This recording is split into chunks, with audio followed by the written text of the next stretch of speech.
Kad je Omer, drugi halifa poslije poslanika Muhameda sallallahu alejhi ve sellem, posjetio Jerusalem, zatrefio se u najvećoj crkvi.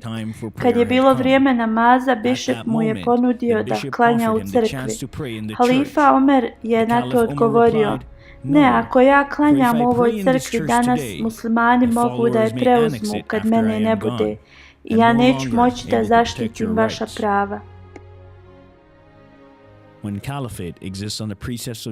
Kad hilafet postoji na osnovi pravde, obziru prema drugima i duboko želji za mirom, kako je definisan u Kur'anu i prema poslaniku sallallahu alejhi ve sellemu, onda hilafet ima mogućnost da služi kao velika snaga u svijetu.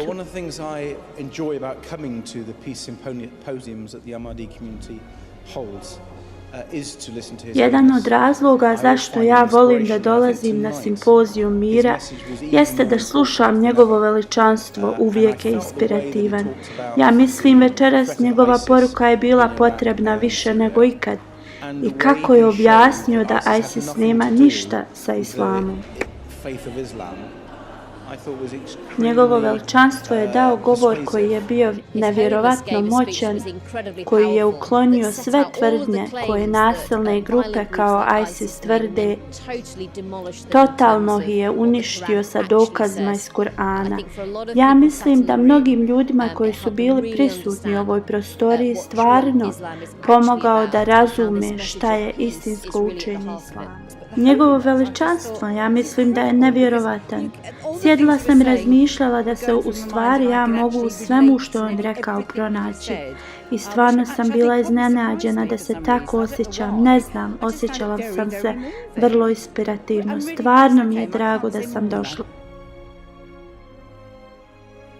Poznat je svjetskim vođama za njegove humanitarne akcije i njegovu misiju za mir širom svijeta, zapečaćenom sloganom ljubav svakome, mržnja nikome.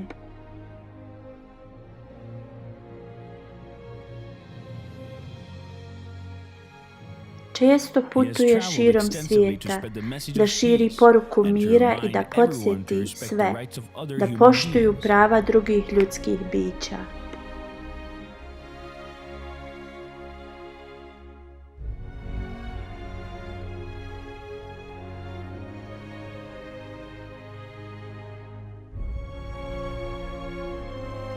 U toku ovih putovanja njegovo veličanstvo se je sretao sa svjetskim vođama od dalekog istoka do Europe, od Sjeverne Amerike do Afrike, razmatrajući ekonomske, socijalne i političke probleme, razgovarajući kako da uspostave pravdu i mir u svijetu. Se sretao sa vjerskim vođama kako bi podijelili zajedničke vrijednosti i uzore sa svim religijama i kulturama, da bi popravili moralni status čovječanstva, praveći atmosferu ljubavi i naklonosti. Mladih do starijih, on sa osjećajem sluša obične ljude, ne gledajući na boju kože, rasu ni religiju. Počeo je mnoge socijalne projekte kako bi ublažio siromaštvo i ljudsku patnju. On nije zabrinut samo za moralno stanje i napredak Ahmedija zajednice, nego čitavog svijeta.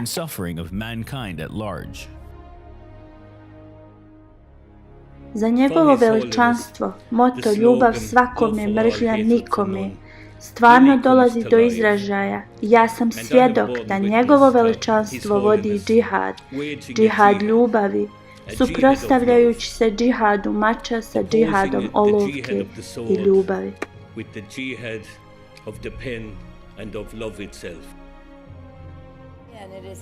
Moja je čast da vas dočekam, vaše veličanstvo.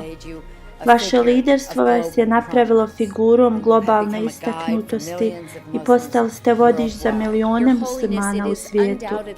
Vaše veličanstvo bez ikakve sumnje Vaš dolazak na Capitol Hill je blagoslov. Želim izraziti moju zahvalnost za privilegiju da govorim ispred vašeg veličanstva i ovog skupa. Mi smo počašćeni da ste vi ovdje. I govorio sam malo prije da ste vi sastavili kuću i senat zajedno i trebali nam posjećivati češće. Da spomenem rad koji Ahmadije rade i kako povećavaju standard u Africi, naročito u obrazovanju.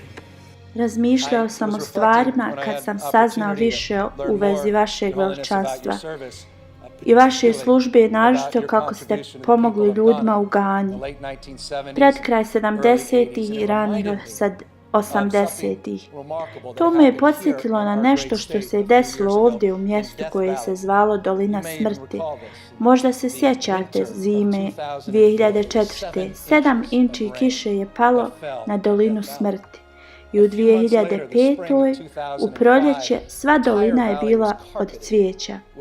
Tako da je to bilo za nas opomena da Dolina smrti nije bila mrtva, nego je samo bila prostirač koji je čekao na sjemenke mogućnosti.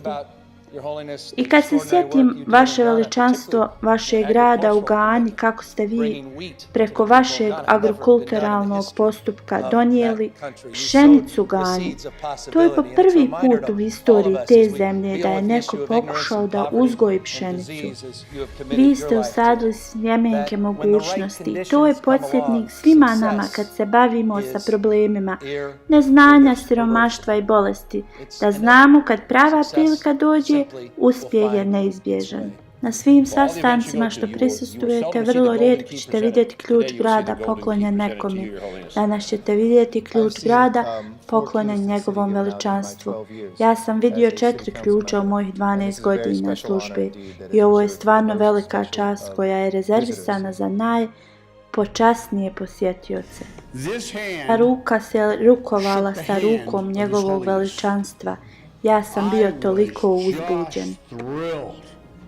Danas, ovaj čovjek, Mirza Masroor Ahmed, poglavar za Ahmadija muslimansku zajednicu, je halifa Islama.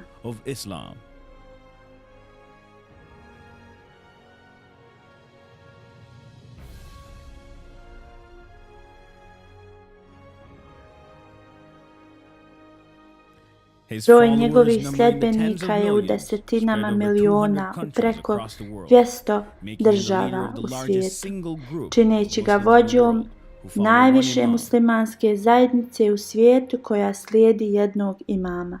Halifa koji je govorio na Capitol Hill, britanskom i evropskom parlamentu i koji je upoznao mnoge svjetske vođe, slavljen je kao šampion mira sa strane svjetskih vođa.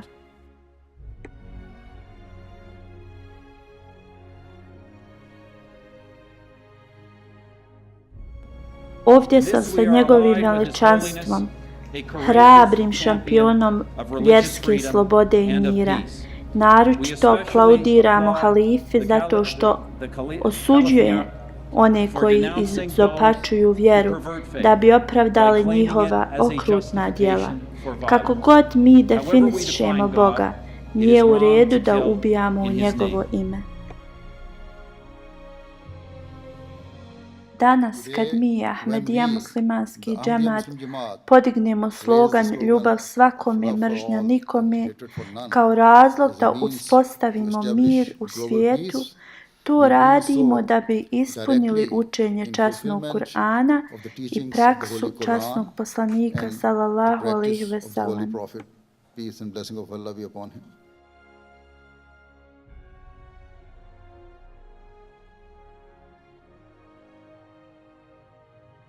Ja ću, ako Bog da, uvijek nastaviti da ispunjavam svoje dužnosti, obaveze, da promovišem mir, toleranciju, pravdu i saosjećanje u sve kornere svijeta. Nastavit ću da govorim svim ljudima da bi uklonili bolove i patnju današnjice. Mi moramo da usvojimo istinsku pravdu i ravnopravnost. We must adopt true justice and equality.